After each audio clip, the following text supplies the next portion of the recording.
इस्लाम का शुरूर ऐसा छाया, किसी ने वादी तो किसी ने गफलत में पाया। इस्लाम का शुरूर ऐसा छाया कि किसी ने वादी तो किसी ने गफलत में पाया। कैसी शान थी मेरे प्यारे नबी की, कैसी शान थी मेरे प्यारे नबी की, कि बादशाह केरल भी चलकर नबी के कदमों में आया। अस्सलाम वालेकुम, नमस्कार दोस्तों, आपका स्वागत है मेरे यूट्यूब चैनल अनटोल्ड फैक्ट्स में। और आज का जो फैक्ट्स है वो ये है कि इस्लाम हिंदुस्तान के अंदर कैसे आया और सबसे पहले इस्लाम हिंदुस्तान के अंदर लाने वाला कौन इंसान था। तो चलिए इस बारे में हम बात करते हैं। ये बात है 617 ईस्वी की। अरब के एक छोटे से शहर मीना में जब मुशरिक और कुफ्फार मक्का जमा थे तो हमारे नबी आका सल्लल्लाहु अलैहि वसल्लम से एक चमत्कार करने को कहा गया। तो नबी ने अल्लाह के हुक्म से इशारा किया और चांद के दो टुकड़े हो गए, यानी चांद दो टुकड़ों में बट गया। वैसे ये घटना खास थी, आम नहीं, क्योंकि उस वक्त जिसको अल्लाह दीन की हिदायत देना चाहता था उसको ही वो घटना दिखाई दी। लेकिन बदनसीब मुशरिकों ने इसको भी महज एक जादू बताकर मजाक में उड़ा दिया। जिन लोगों को ये आज भी मजाक लगता है तो वो जान लें कि ये बात आज भी अरब के इतिहास के पन्नों में दर्ज है। अगर फिर भी यकीन नहीं होता तो चलिए कुछ सत्य जान लेते हैं विज्ञान के नजरिए से। लेकिन इससे पहले हम आपको बताना चाहेंगे कि जब ये घटना पेश आई तो इस घटना के पेश आने के बाद में कुरान की सूरा नाजिल हुई और वो सूरा है अल कमर। और कमर का मतलब ही चांद होता है, जिसमें लिखा है कयामत नजदीक है और चांद फट गया। आइए अब विज्ञान के नजरिए पर थोड़ी सी नजर डाल। We know the moon is shrinking by looking at the lobate scarps in detail. They actually reflect the crustal materials of the moon being pushed together, breaking and being thrust over one another.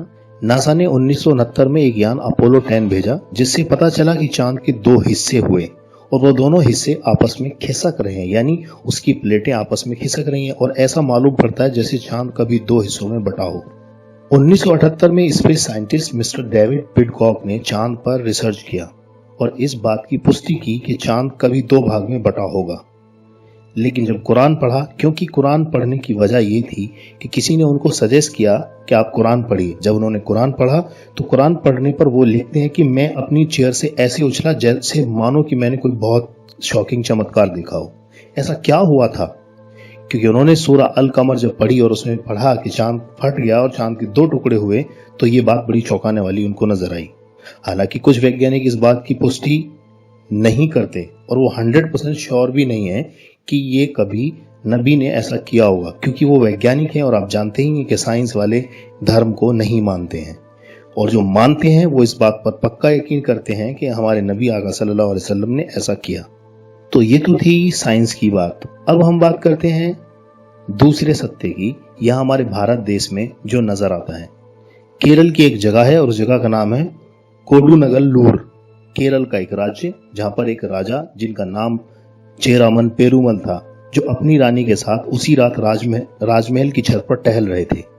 वैसे मैं आपको बता दूं, चेरामल पेरुमल ये कोई एक राजा का नाम नहीं है, क्योंकि करीबन 13 से 14 राजा हुए जिनका नाम चेरामल पेरुमल था, यानी ये एक टाइटल है। और रवि वर्मा, शायद लोग मानते हैं कि उनका नाम रवि वर्मा था, जो कि कोडुनगल्लूर के उस राज्य के राजा थे। वो अपनी छत पर अपनी रानी के साथ टहल रहे थे और उन्होंने रात को वो करिश्मा होते हुए देखा तो उन्हें अपनी आंखों पर यकीन नहीं हुआ। उन्होंने रानी से कहा कि हे रानी, क्या ये ऐसा पॉसिबल है जो मुझे दिखाई दे रहा है, क्या वो आपको भी दिखाई दे रहा है?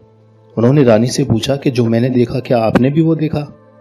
रानी ने बोला कि राजा साहब, मुझे भी वही चीज नजर आई जो आपको नजर आई। ये बात राजा की कोताहल को बढ़ा देता है।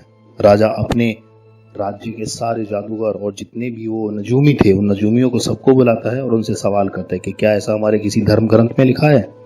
उन्होंने बोला कि धर्म ग्रंथ किसी में तो नहीं लिखा, लेकिन एक कल की अवतार के आने का जिक्र कल की पुराण में जरूर है। हो ना हो ये वही कल की अवतार हो। लेकिन इत्तफाक देखिए, उसके कुछ ही दिनों बाद, क्योंकि मालाबार तट पर अरब से कुछ लोग आते थे व्यापार करने के लिए, जो कि मसाले और कुछ चीजें यहाँ से ले जाते थे और वहां की कुछ चीजें यहाँ लाते थे। अब हुआ ये कि उनसे राजा ने राब्ता किया, उनसे राजा ने मुलाकात की और मुलाकात करने के बाद पूछा कि मैंने ऐसे ऐसे देखा है, क्या ये घटना सही है, ये कहाँ हुआ? तो उन्होंने बोला कि एक पैगंबर हैं जो अपने आप को अल्लाह का पैगंबर बोलते हैं और उन्होंने ऐसा सऊदी अरब के अंदर किया। इस बात की चर्चा पूरे सऊदी अरब में है। तो अब वो बहुत ज़्यादा व्याकुल हो गए और बहुत परेशान हुए और उन्होंने उनसे हमारे नबी से मिलने का इरादा किया। और इरादा करने के बाद वो सऊदी अरब उनसे मिलने के लिए चले गए। वहाँ जाके उन्होंने कुछ सवाल हमारे नबी से किए। उन सवालों के जवाब मिलने के बाद उस राजा ने इस्लाम कबूल कर लिया और अपने राज्य के लिए एक लेटर लिखा कि मैं यहाँ पर इस्लाम कबूल कर चुका हूँ और कुछ लोगों को मैं यहाँ भेजता हूँ 629 में मालिक इब्ने दीनार, जो कि हमारे जो सहाबा थे उनका नाम मालिक बिन दीनार था, और वो अपने कुछ लोगों के साथ कोडुलनगल्लूर यानी केरल के उस राज्य में आते हैं। और आने के बाद उन्होंने चेरावन पेरुमल के नाम से एक मस्जिद तामीर की जो आज भी वहां पर है, यानी 629 में इस मस्जिद को बनाया गया। लेकिन 1504 में पुर्तगाल द्वारा ये मस्जिद तोड़ी गई। फिर उसी सन के लास्ट तक दोबारा से इसका पुनर्निर्माण किया गया। 1984 में इसकी कॉरिडोर बनाए गए जो कि बिल्कुल नए हैं, एकदम न्यू। तो ये जानकारी आपको जहां तक मेरा ख्याल है पसंद आई होगी। और ये मस्जिद आज भी है। और जो लोग ये सवाल करते हैं कि इस्लाम दुनिया में कैसे फैला, उसकी बेमिसाल बहुत सारी ऐसी चीजें चमत्कारिक हैं, क्योंकि हिंदुस्तान में सबसे पहले ईमान लाने वाले जो राजा थे उनका नाम हम बता चुके हैं। और मस्जिद 629 में जिसका निर्माण हुआ वो आज भी इसका पुख्ता सबूत है। इसी के साथ मैं इजाजत चाहता हूँ। शुक्रिया, धन्यवाद, जय हिंद।